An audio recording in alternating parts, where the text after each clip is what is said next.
Thank you very much. We just had back-to-back receptions for the international election observers and all the journalists and the media persons who have come to cover the upcoming elections, the 12th National Parliamentary election on the 7th of January.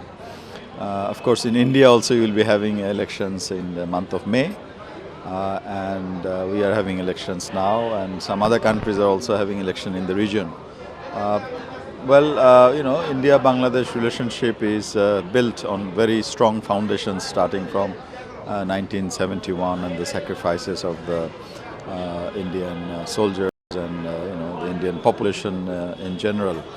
Over the years, these relations have moved from strength to strength, and recently there are so many, at so many levels, cooperation and our relationship has blossomed that it cannot be said in one go.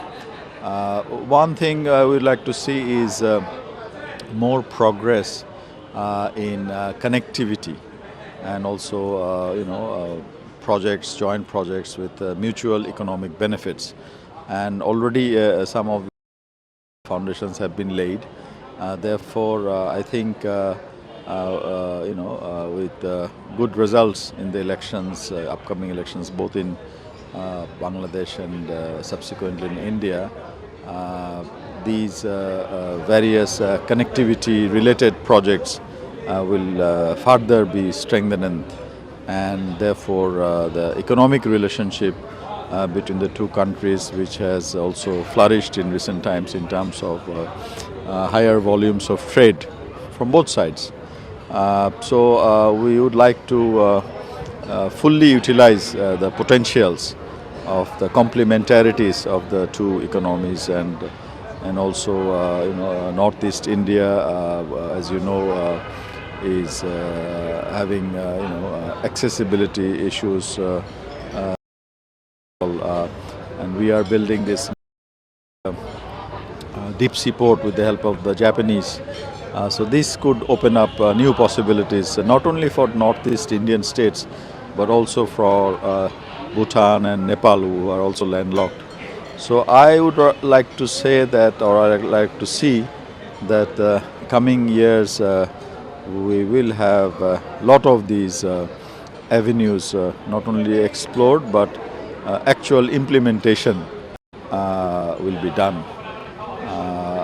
And also at various other levels, if you talk about security cooperation, there were earlier times there were problems in the neighboring districts, but Prime Minister Sheikh Hasina, with her zero tolerance policy on any kind of terrorism, and her promise not to let any inch of Bangladesh land used for any forces inimical to our neighbors, India of course, but then also Myanmar. So we are very much steadfast in that context, and that benefited some of the northeastern states in terms of stability, and also we see progress. But we would like to go to the next level. So let's see with the good elections. So, sir, for the stability, security, and peaceful region, economically, we need to give a stable government.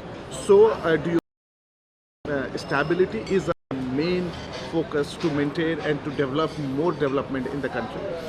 Sure. I mean, for any economy to move in a particular trajectory, the policies and the programs in the economic areas need to be there need to be some sort of continuity.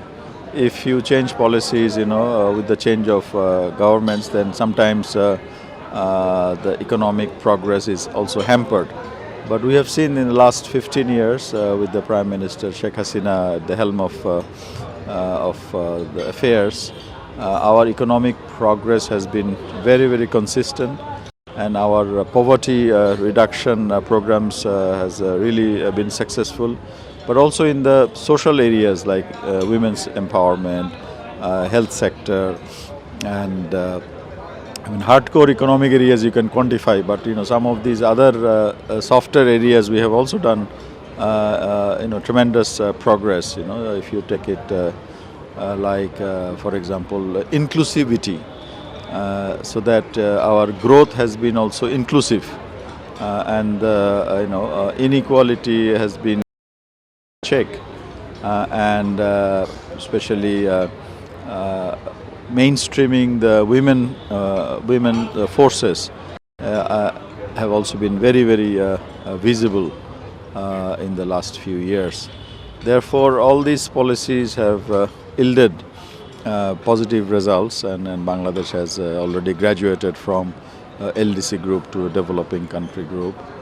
Therefore, for this to continue, similar policies or perhaps same policies need to continue for some time.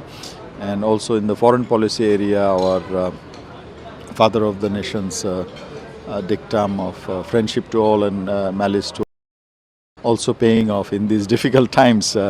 In the geopolitical arena, we see a lot of tension, a lot of rivalry, and are being also played out in our region.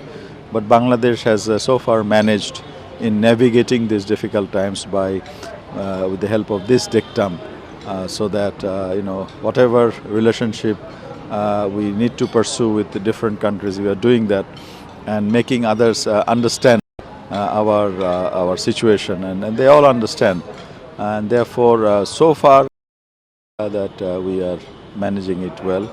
And of course, with India, as I mentioned, it's based on a totally different foundation and level. Therefore, it is not comparable with any other countries. So I hope that this can be maintained and already reciprocated by the current Indian government.